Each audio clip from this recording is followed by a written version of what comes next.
नमस्ते, मैं डॉक्टर शिप्रा वर्मा, राजकीय महाविद्यालय दूदू। आज हम पढ़ेंगे ब्रिटिश संविधान में परंपराएं। मैंने आपको पूर्व में बताया था ब्रिटिश संविधान क्या है, कैसे निर्मित हुआ है, उसके क्या क्या स्रोत हैं, उसकी क्या क्या विशेषताएं हैं। उन सब पे मैंने विस्तार से आपसे चर्चा की थी। आज का जो टॉपिक है वो है ब्रिटिश संविधान की परंपराएं।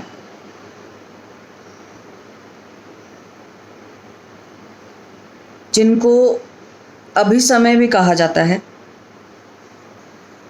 विद्वान लेखक ऑग और जिंक ने कहा है कि परंपराएं कानून के सूखे ढांचे पर मांस चढ़ाने का कार्य करती हैं, कानूनी संविधान को कार्य रूप देती हैं तथा उसे प्रगतिशील समाज व राजनीतिक विचारों के अनुकूल बनाए रखती हैं। ये जो डेफिनेशन है, कई बार ये 2 नंबर के क्वेश्चन में आती है आपके, तो इसको आपको ऐसे कैसे याद करना भी पड़ेगा। जिस तरह से व्यक्ति के जीवन में आदतों का या स्वभाव का स्थान होता है, राज्य के जीवन में वही स्थान परंपराओं और प्रथाओं का होता है।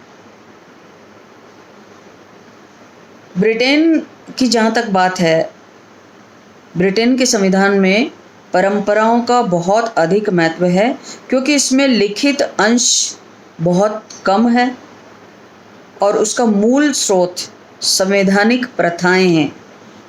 प्रथा का मतलब आप समझते हैं, जो प्रारंभ से या पूर्व काल से जो चीज़ चली आ रही है उसको प्रथा कहा जाता है। वर्तमान में लिखित संविधान के साथ साथ यदि वैधानिक परंपराओं की उपेक्षा की जाए तो भारत और संयुक्त राज्य अमेरिका के संविधानों का अध्ययन सही रूप से नहीं किया जा सकेगा।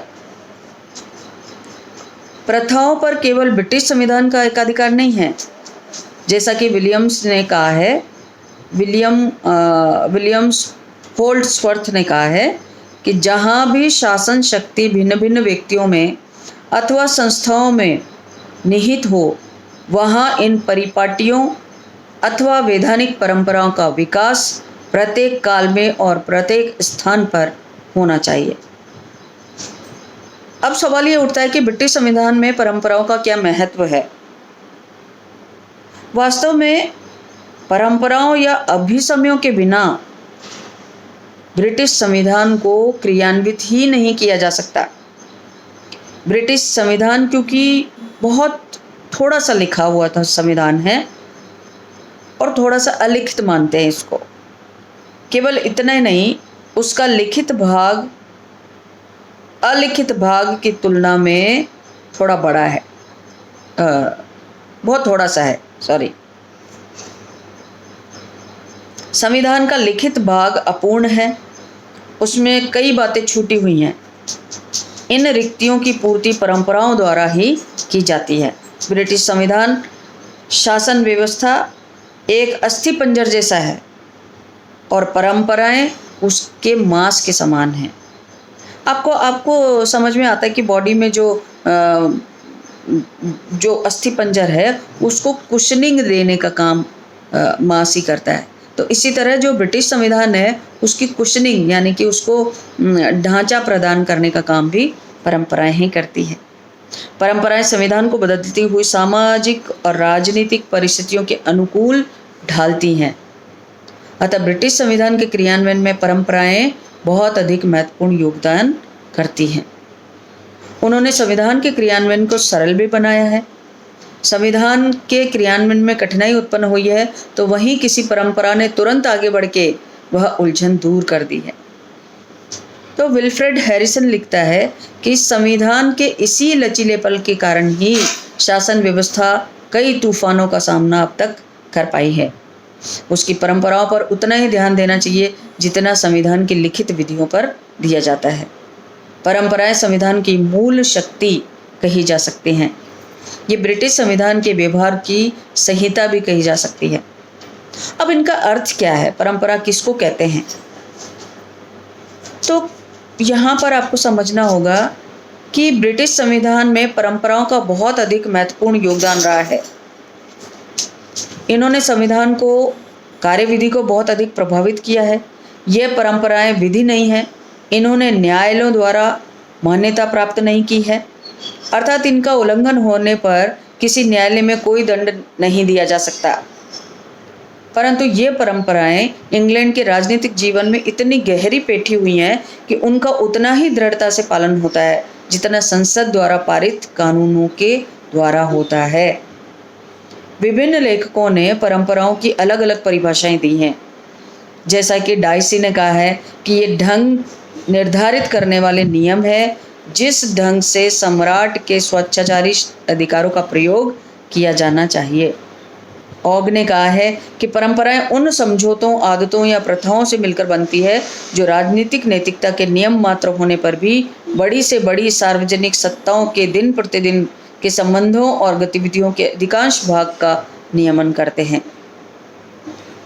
मिल कहता है कि इनको संविधान के अलिखित सूत्र भी कहा जा सकता है। एंसन कहता है कि ये रूढ़ियां हैं।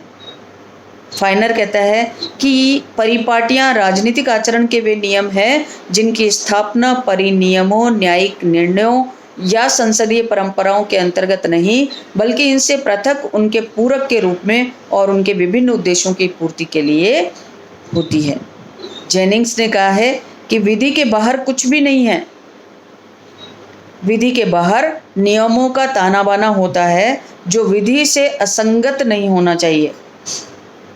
उस पर जिसे कानून मान्यता प्रदान नहीं करता और जो विधि के नियमों के समान ही निश्चितता के साथ वर्णित किया जा सकता है, इन नियमों को आजकल सामान्य रूप से संवैधानिक परंपराओं का नाम दिया जाता है। इन परंपराओं को राजनीतिक नैतिकता के नियम भी कहा जाता है। अब आपको ये समझना होगा कि कानून या परंपरा में क्या विभेद होता है, कानून और परंपराएं किस रूप में भिन्नता रखते हैं। तो 2-3 पॉइंट्स है जिसमें आपको समझना होगा। कानून संसद द्वारा बनाए जाते हैं जबकि परंपराएं आवश्यकता के अनुसार संयोगवश उत्पन्न हो जाती हैं। दूसरा पॉइंट है कि कानून लिखित होते हैं और परंपराएं अलिखित होती हैं। तीसरा पॉइंट है कि कानून न्यायालय द्वारा लागू किए जाते हैं जबकि परंपराएं न्यायालय द्वारा लागू नहीं की जा सकती हैं। चौथा पॉइंट है कि कानून निश्चित और स्पष्ट होते हैं जबकि परंपराएं कई बार अनिश्चित भी होती हैं। जेनिंग्स ने कहा है कि परंपराएं किसी संविधान के अत्यंत मौलिक नियमों के समान है क्योंकि प्राय वे जनता की स्वीकृति पर निर्भर होती हैं। लिखित संविधान इसीलिए कानून नहीं होता कि वह किस व्यक्ति द्वारा तैयार किया जाता है, वह इसलिए कानून होता है क्योंकि उसे स्वीकार कर लिया गया होता है।